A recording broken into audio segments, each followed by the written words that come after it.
Anime name, Marriage Blue. This is story of Sayaka. Masaharu and his fiancée Sayaka are preparing for their wedding. Masaharu's sister Misato is taking care of the planning and preparations together with her lover Kaneko Ryuji, whom they have known since college. Everything seems to be going fine, however. Ryuji takes an interest in Sayaka after seeing her in her wedding dress. When Masaharu is busy and unable to attend one of their meetings due to work, Ryuji takes advantage of his absence and begins to make Sayaka his waifu. This is story of Ayato Haruno and his relative Kasumi Haruno. Ayato has to live under one roof with his longing relative's older sister Kasumi due to his parents' sudden assignment to work. He was preparing for entrance exams this year, and the only reason he was studying this hard was to get admission in the school of his choice, the school where Kasumi studied. Ayato is a malnourished kid who just wanted some good quality protein so that he can grow, and that's why he wants to study with Kasumi. Whenever Kasumi came late, Ayato visited some funny websites where he saw someone familiar. One day, while teaching Ayato, Kasumi receives a call from his friends, and she leaves immediately. This troubled Ayato, and he realized his source of protein was gone, and now he'll be skinny forever. The soft-spoken girl with glasses, Sakura Shiori, reigns as the enigmatic president of our literature club. My name is Nijima Makoto, a first-year eager to explore the world of books. To my surprise, Sakura always greets me warmly, recommending novels that lead to spirited discussions. Time slips away with her. It's comforting, almost too perfect. But the club harbors mysteries. Maria, a brooding second-year member, and his stern allies, Nakatani and Furui, hold an unusual grip on the club dynamics. They murmur about Sakura's position as if it's more than mere leadership. Today, I invited Sakura to walk home and discuss books, but Maria coldly interrupted, saying she had important matters. This is a love story between a high school student, Okino Kazuki, his younger sister Rinka, and 1 year younger girl, Sakuragi Otome. Today is a special day for everybody. They start to study at another school. He has been knowing Otome from their childhood, and they were always good friends, always together. The time was going, and Otome became a beautiful young lady. He cannot stop to think about her. The lessons at school have finished, and our boy is going home. Who is that old ugly man with Otome, and why she is going with him somewhere? He wanted to follow the girl, but his playful sister jumped on him. He looked one more time, but he didn't see any girl there. It could be my imagination, the boy thinks with some silence.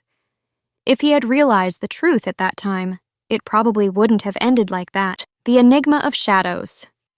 Makoto, a captivating and devoted teacher, has long harbored aspirations of educational excellence.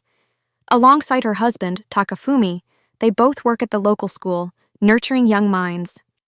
Takafumi's yearning for his own shop finally materializes, thanks to a mysterious intermediary who sets his dream into motion. Unbeknownst to Makoto, the school principal, with obscure intentions, eagerly invests in Takafumi's venture. Amidst this success, Makoto finds herself entrenched in late-night lessons with her inscrutable senior, Yasuno-sensei. As shadows lengthen, a young man offers her coffee, veiling hidden truths. Moments later, Makoto collapses, her world spinning into enigmatic chaos. The pretty naughty girl Maho is a childhood friend of Naoki. She is also his precious girlfriend. After finishing school, he left the hometown and returns back after some years. Though nothing has changed, but he was wrong. Everything was so great just 1 hour ago when he comes to her home. They were playing together and she really knows how to play. It has been a long time since they played, and she enjoys it a lot. She was very sad when he left town. He even didn't tell her about that. She cried a lot, but she understood his dream to study in Tokyo. She has been waiting for him for all these years, and today she is happy to see him next to her. Rio was always like an elder sister for Harita. It started when they were children. She looked after him any way she could. They were growing up, and he doesn't want this sibling-like relationship anymore. He wants to be closer to her. He falls in love with her. He wants to tell her I love you and start anew. But he can't do that in just waiting a time. Natsukawa Kaito is the gaudy-looking guy. He left the town where Rio and Haruta live when he went to college. It seems he is back for a job. He is living alone in a neighboring apartment, and he is the reason why our protagonist will be heartbroken. This is story of a teacher named Marika. Leaving her husband, Yutu, for the job, Marika was forced to play cards with her student, Yuki. The next day, Marika was called out by the superintendent of the building, Torao. Using a picture of them playing cards as blackmail, the superintendent had fun with her for an entire day. Seeing that Marika took off without notifying anyone, Yuki worries about her and went to her place, only to find both of them playing cards. Marika's husband, Yutu, started to get suspicious of his wife, is invited by one of his female friend. His friend, who always had feelings for him, always watched him, finally got her chance to play cards with him. This is story of Asumi Hisato, a beautiful wife who loves her husband, was about to reach 30s and wanted kids. Norihito and Asumi had a beautiful marriage, but Norihito made a huge mistake at work, and the company lost millions because of him.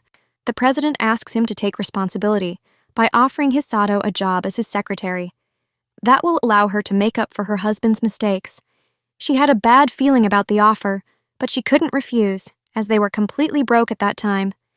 She becomes the secretary, and from that point on, she thanks the president for that chance, in the only way she knew.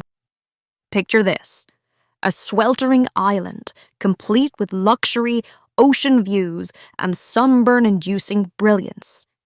Enter Kusakuni Kyoji, our beloved freelance teacher with a mastery in turning hopeless students into exam-crushing champions. When Kyoji receives an invite to teach at an elite prep school summer camp on an extravagant resort island, he can't resist.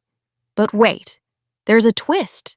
Headmistress Monica, part genius, part sadist, dangles a mysterious prize before him with a devilish grin, challenge accepted.